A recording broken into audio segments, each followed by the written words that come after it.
Hello students, I am Dr. Suman. I am taking up science for class 10 with Victory classes. So today we are going to discuss about human heart from your biology chapter life processes. Now you can see heart is an organ which is muscular in nature. It has various chambers. It contracts and relaxes.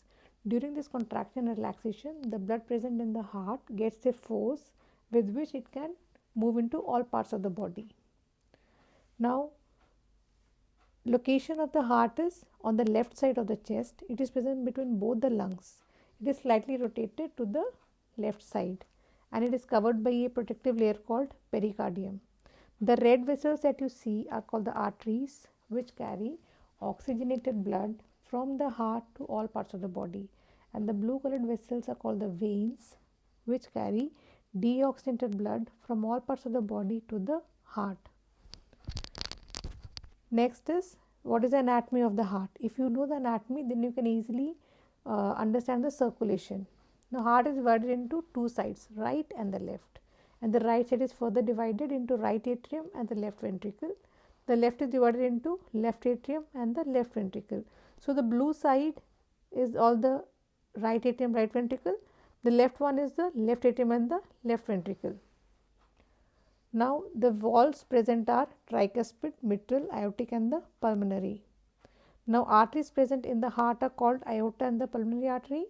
The veins are superior vena cava, inferior vena cava and the pulmonary veins.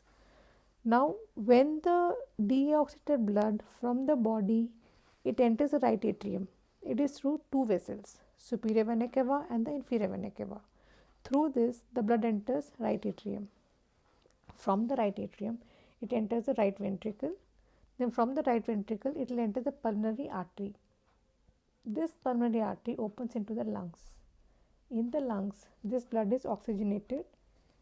It enters the heart again, but by the pulmonary veins. It enters the left atrium. From the left atrium, this blood will go into left ventricle, and from the left ventricle it enters into aorta. The round circular vessel on the top is called the aorta. It is the biggest artery of the body, and this aorta carries oxygenated blood to all parts of the body. This is given in the form of a flow chart also. Now the process of the circulation in the human heart is called double circulation, because the blood enters heart twice for circulation. Once it is pulmonary between the heart and the lungs, and the second it is outside the heart, that is called systemic circulation. And this series of contraction and relaxation which leads to the flow of blood is called the cardiac cycle. All the events, it is called the cardiac cycle, and it can be divided into systole and diastole. Systole is the contraction part and diastole is the relaxation of the chambers. Now another important question which comes is, compare the walls of ventricles and the atrium, or why do arteries have thick walls, or what is the function of valves.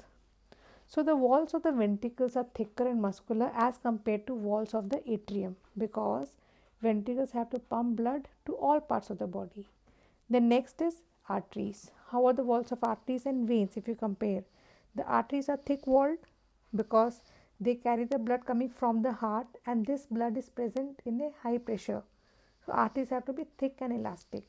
Then what is the function of valve? Very important question that comes in the exams. So valves are present to prevent the backflow of blood. Whenever one chamber contracts and relaxes, the valves present will prevent the backflow of blood. So I hope it is understandable and you people find it beneficial. Thank you so much and good luck.